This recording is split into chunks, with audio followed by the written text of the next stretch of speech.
Informasi lainnya, saudara, pagi ini kita akan menyapa rekan jurnalis Kompas TV Samsul Hardi dan juru kamera Muhammad Nasruddin di Pontianak, Kalimantan Barat. Samsul, selamat pagi. Silahkan dengan laporan Anda.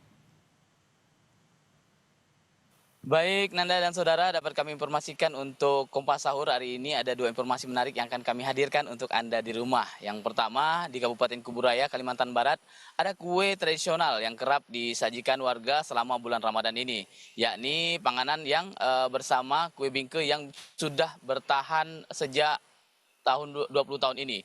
Dibuat dengan perpaduan unik dan berbeda lewat makanan warna gurih, rasa, dan kelapa muda. Bagaimana prosesnya?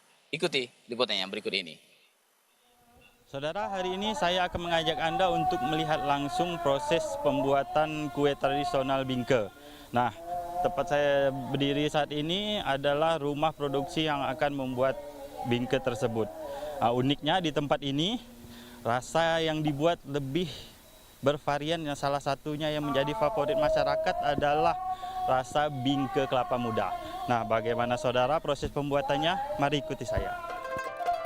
Beginilah bentuk dan rupa kue bingke kelapa muda yang dibuat di rumah produksi Ratna M. Nur di Desa Pal 9, Kabupaten Kuburaya. Tak jauh berbeda dengan kue serupa lainnya, bingke di sini lebih menonjolkan rasa manis gurih dan segar kelapa yang merupakan komoditas tumbuhan di kawasan ini. Sejak subuh hari, para pekerja sudah mulai sibuk menyiapkan bahan yang diperlukan. Tidak ketinggalan komposisi utama adonan, yakni kelapa yang harus dipisahkan antara air dan isinya terlebih dahulu. Proses kemudian berlanjut dengan mencampur semua bahan seperti tepung terigu dan gula. Selanjutnya, adonan tersebut dipanggang menggunakan cetakan berbahan besi berbentuk bunga. Ratna, pemilik usaha, menjelaskan proses memanjat buah dari pohon hingga menjadi kue bingke memerlukan waktu hampir 2 jam. Dibantu 4 pekerja dalam satu hari selama Ramadan, Ratna mampu menghasilkan 250 cetak bingke. Usaha membuat kue bingke ini sudah dilakoni Ratna hampir 20 tahun terakhir. Dari awal saya jualan memang saya coba buat bingke kelapa. Cuman kan dulunya cuma bulan puasa. Kalau bulan puasa kita jual bingke kelapa, kalau hari-hari lain enggak. Tapi dalam waktu jalannya kan, jadi kita cobalah kalau ada pesanan kita buat. Jadi kalau ada waktu-waktu luang, hari-hari biasa pun kita buat. Satu di antara pembeli, Suhada, mengaku selama bulan suci Ramadan, kue bingke selalu menjadi buruan takjil. Bahkan panganan dengan rasa kelapa muda ini sudah menjadi menu berbuka favorit bersama keluarga. Kalau bingke kelapa ini ciri khas sih, rasanya ada gurihnya, ada rasa kelapanya. Kalau kita makan tuh dia garing-garing gitu. Beda dengan bingke yang lain seperti susu, keju gitu, Bang. Setiap kayak menu wajib lah kalau bingke nih kalau di bulan Ramadan. Di hari biasa selain Ramadan, rumah produksi ini hanya melayani pembuatan bingke lewat pesanan. Tidak hanya varian kelapa muda, di tempat ini juga menjual bingke dengan rasa susu maupun keju. Di lokasi penitipan serta pasar Juanda selama Ramadan, satu cetak kue dijual Rp15.000. Sementara jika datang memesan ke tempat pembuatannya langsung sebesar Rp13.000. Saudara, begitulah proses pembuatan bingke kelapa muda yang ada di rumah produksi ini. Jika Anda tertarik bisa langsung datang ke Pasar Juanda atau ke rumah produksi ini. Dari Kabupaten Kuburaya, Kalimantan Barat, Dian Setiawan, Bagus Wahanda, Kompas TV.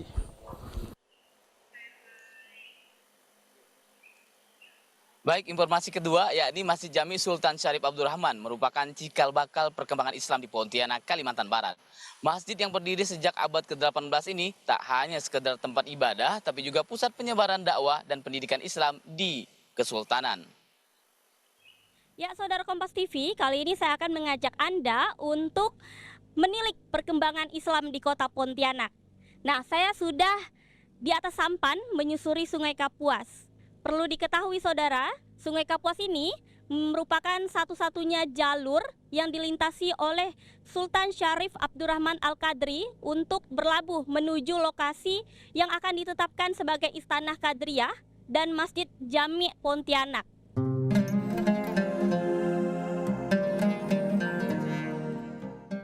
tepian Sungai Kapuas berdiri kokoh Masjid Jami yang dibangun oleh Sultan Syarif Abdurrahman Al-Qadri pada tahun 1771. Masjid yang menjadi simbol peradaban Islam di Pontianak ini menyimpan sejarah panjang. Dari sinilah syiar Islam mulai menyebar ke berbagai penjuru wilayah Kalimantan Barat. Masjid Jami tak hanya digunakan untuk sholat berjamaah, tetapi juga menjadi tempat belajar Al-Quran, pengajian, serta musyawarah keagamaan. Perkembangan Islam ini alhamdulillah dengan adanya banyak-banyak penceramah seperti Masjid Jami ini mengadakan istilahnya taklim. Jadi setelah sholat maghrib sampai ke isya, jadi mengundang tenaga pengajarnya orang sini tapi lulusan dari Yaman. Lebih dari 200 tahun berdiri, arsitektur masjid yang didominasi kayu belian dan 6 balok besar sebagai penyangga kubah masih dipertahankan agar sejarah yang tersimpan terus melekat. Di setiap daerah tuh kita biasanya pertama selain kulineran kita pengen ke tempat-tempat yang ikonik ya. Ikonik tuh tempat-tempat yang punya nilai-nilai sejarah dan di Pontianak ya kita googling ya, Masjid Jami ini sama istana yang di seberang sana itu. Jadi itu dua tempat yang katanya harus dikunjungi. Hukumnya sih wajib katanya. Jadi kita ke sini. Hingga saat ini, Masjid Jami Sultan Syarif Abdurrahman masih berdiri kokoh di tepian Sungai Kapuas. Masjid Jami merupakan salah satu bangunan yang menyimpan banyak sejarah Islam di kota Pontianak. Tidak hanya sebagai tempat ibadah, tetapi juga menjadi wisata religi bagi masyarakat lokal maupun dari luar Kalbar maupun mancanegara. Sucia Lucinda, Bagus Suhanda, Kompas TV Pontianak, Kalimantan Barat.